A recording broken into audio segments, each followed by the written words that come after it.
दिवाली का दिन और हम चल दिए हैं सब दिए लगाने के लिए। मैं हो गया था थोड़ा सा लेट, हमें 10:30 बज गए थे घर तक निकलने में, क्योंकि भाई छोटे बच्चों के साथ काम इतने रहे कि ये इतने ज्यादा परेशान करे कि घर तक निकलना ही मुश्किल हो जा। और शिवांगी को तो वैसे भी बुखार था, तो इसीलिए पहले से सुबह दवाई दी, अब उसे थोड़ा आराम हुआ तो तब हम चले थे यहाँ पे गिन्नी की मम्मी और अभी ये लगा रहे थे दोनों दिया। और हम यहाँ खेत देख रहे थे भाई, क्योंकि खेत में आने का मौका ही बहुत कम मिला है। साल में एक बार या ज्यादा से ज्यादा 2 बार आवा है, बस होली और दिवाली पे, इससे ज्यादा नहीं आना होता। वैसे तो कोई आता ही नहीं भाई। यहाँ रुक कर 10-15 मिनट हमने खेतों के नजारे लिए। शिवाई को ले रही थी गिन्नी, इसका चल रहा था यहाँ इसके साथ में फोटोशूट। और यहाँ तक चल दिए हम गए सीधा सैयद पे दिए लगाने के लिए। जब तक हम गए भाई कहीं भी कोई भीड़ भाड़ नहीं थी, क्योंकि हम इस टाइम आने का एक फायदा भी है, क्योंकि जो पहली शुरुआत सुबह सुबह भीड़ रहे वो चली गई थी। शिवांगी की और गिन्नी के चल रहे थे यहाँ कुछ ऐसे कारनामे।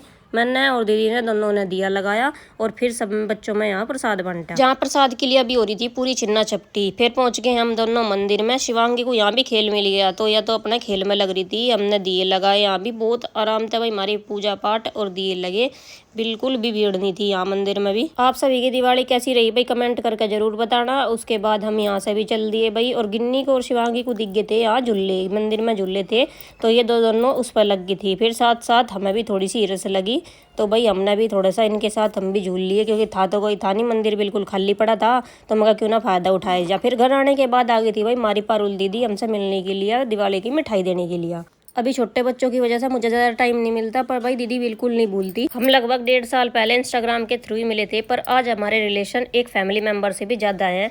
और ये शिवाय को भी देखने आई थी, क्योंकि हॉस्पिटल में तो ये आ गई थी, पर उस टाइम भाई इन्हें शिवाय नहीं मिला था, तो आज इसे भी देखने के लिए आई है। पर ज़्यादा टाइम रुक नहीं पाए, क्योंकि भाई त्योहार का दिन है, इन्हें भी जाकर अपनी दिवाली की तैयारी करनी। और थोड़ी देर मिलने के बाद ये चली गई थी। शाम के टाइम गिन्नी और शिवांगी बना रही थी यहाँ रंगोली, ये दोनों रंगोली में बिजी थी और मैं बना रही थी साथ साथ में खाना। अब भाई दिन इतना छोटा हो कि टाइम का पता ही नहीं चलता कब में दिन चला जा। अब पूजने का भी टाइम हो गया था, तो हम सब ने यहाँ मिलकर दिवाली पूजी। पूजने के बाद ये चले गए थे नहर में लंगरी लेकर, किसके यहाँ ये लंगरी जा भाई कमेंट करके हमें ये भी जरूर बताना। फिर मैंने सारे जगह में दिए रखे और मोमबत्ती लगाई, और हमने अपनी दिवाली कुछ इस तरीके से मनाई।